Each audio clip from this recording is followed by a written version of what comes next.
not one, but two red flags that result in two full rack restarts in 250 Heat 2 and 250 LCQ. Ken Roczen and Aaron Plessinger both hole shot and win their respective heat races. Hunter Lawrence finally gets a dash of confidence, shows face at the front of his heat race and main event. Levi Kitchen holds onto that red plate securely going into the 5-week break. RJ Hampshire gets his second win on the season. Tomac kind of redeemed himself with a 4th place finish in the main. And Jet Lawrence once again sits securely with the points lead, holding that red plate on his Honda. All this and more went down at the Glendale, Arizona Supercross this evening, and I'm going to dive into all of it. Poor Nate Thrasher, man. This boy cannot catch a break. Once again, in that second 250 heat race of the night, halfway through that second lap, this boy did a swan dive.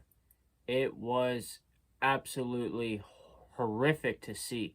And they showed it over and over. Oh, that poor boy.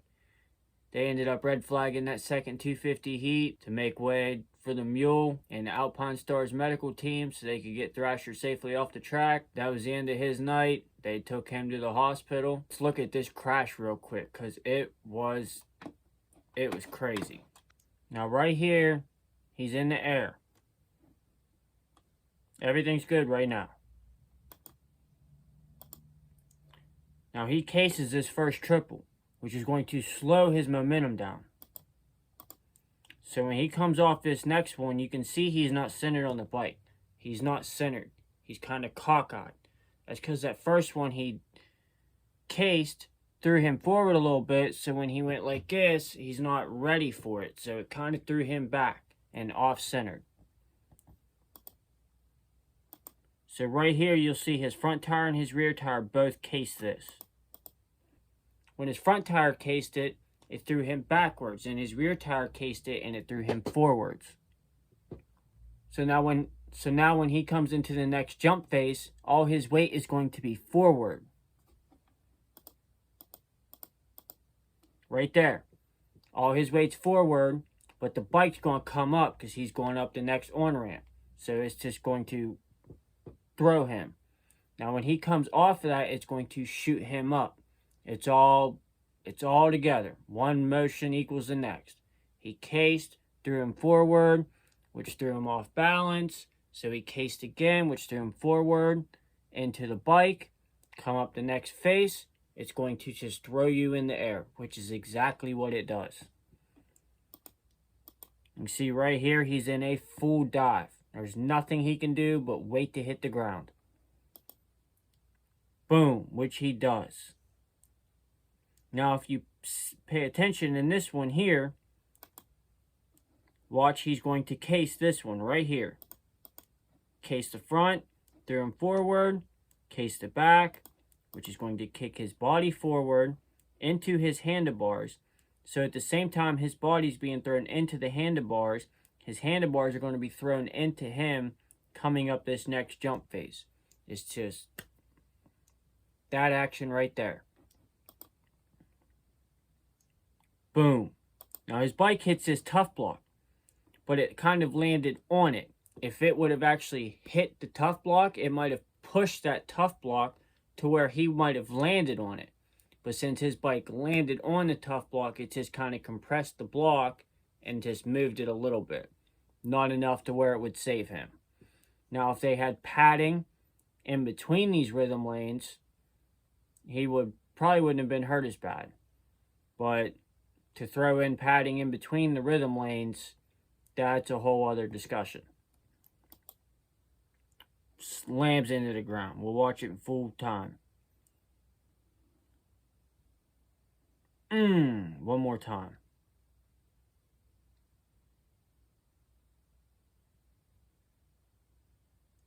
Poor kid, man.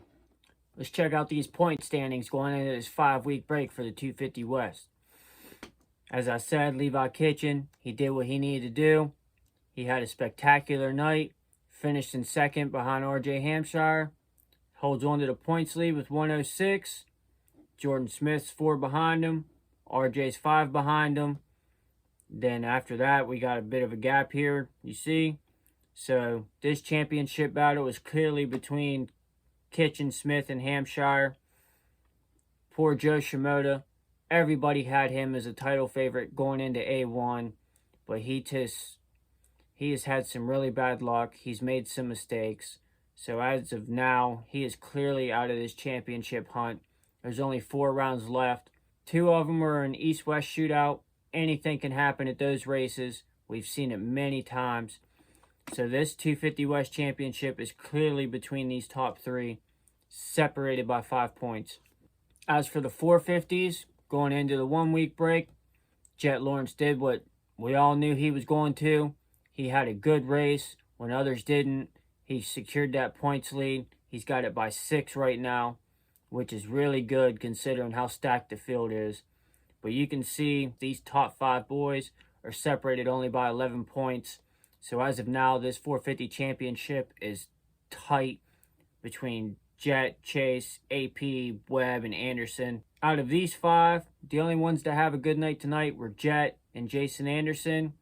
Webb, Plessinger, Sexton, they had subpar nights. AP, he got a hell of a start in the main. Went down the 3rd lap, fell to 19th, come back to 10th. Chase Sexton, he was riding with an injured clutch hand. The team said a top 10 would be good. He ended up finishing in 9th, top 10. As we can see, he salvaged the points. He's still 2nd, only down by 6. So for riding with an injured hand, not too bad.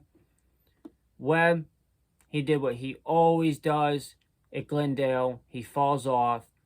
They said his average finish at Glendale through his whole 450 career is 7th. He's never made it on the podium. Not even the 2 years he won his 450 titles. So Webb is on par, right where he needs to be. With history in previous years, do not count him out. Now poor Tomac, he's 7th in points, 17 down. With the way his season's been going, that is very surprising. He went 9, 2, 9, 2, 10, and now 4. So his season is up and down, up and down.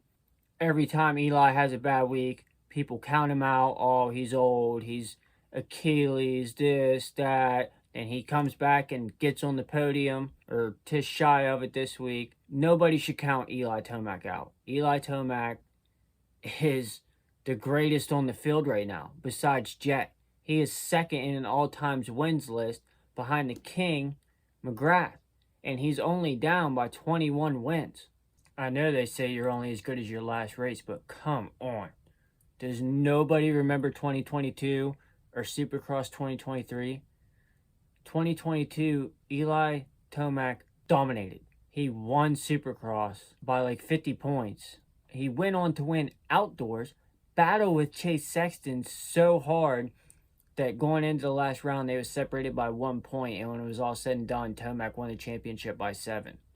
And then 2023 Supercross in Denver, with that round and 1 more to go, he was out front in 1st with the lead, and his Achilles just snapped. I mean, I know since then it's been a roller coaster with Eli Tomac, but you cannot forget the past 2 years.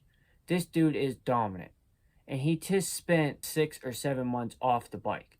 You're not going to spend 6 or 7 months off the bike and just jump back on it and be ready to go. You're going to have arm pump issues. You're going to have suspension issues. You're going to have breathing issues. You're going to have fitness issues. He's not just going to come back and dominate. To go 9-2, 9-2, 10-4, that's pretty good in my book. That shows me he's having a bad week. He fixes it, has a good week. Next week, something else is wrong. He's fixing what needs to be fixed. He's not going to win a championship this year. That's out of the question. But by round 10, the real Eli Tomac will be back. Especially with him just finishing 4th. Now he's got next weekend off.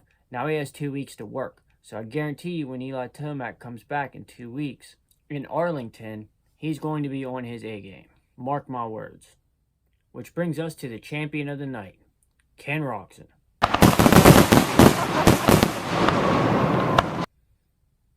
This dude did exactly what you're supposed to do. He whole shot his heat race, let it wire to wire, and he come out in the main event and did the same exact thing. He didn't get the whole shot, But right after the whole shot line, he took the lead and he took off with it. He led that main event from beginning to end and let the rest of these guys fool around behind him. He didn't make any mistakes. He was flawless the entire night. He never wavered. No one started to catch him. After AP took that spill halfway through the third lap, that race was Ken Roczen's to lose, and he did not lose it. And I, for one, am stoked. Ken Roczen is my favorite rider. I love when he wins. I know he's championship worthy. If he wouldn't have snapped both of his arms back in 2017 Supercross, Cooper Webb and Eli Tomac wouldn't have the championships they do, because Ken Roczen would have been the one winning them. He almost won them against Webb in 19 and 21, but with his issues, and he was dealing with the sickness at the time, wasn't happening. But he's back now, and he's on the Suzuki. And everybody can say what they want about them bikes, that they're outdated, the Kickstarter, blah, blah, blah. He's clearly shown the bike can win. He just stomped everybody else out there tonight, and he's going to do it again. I guarantee Ken Roczen gets at least one, if not two more wins this Supercross season. He's going to be in this championship hunt the entire season.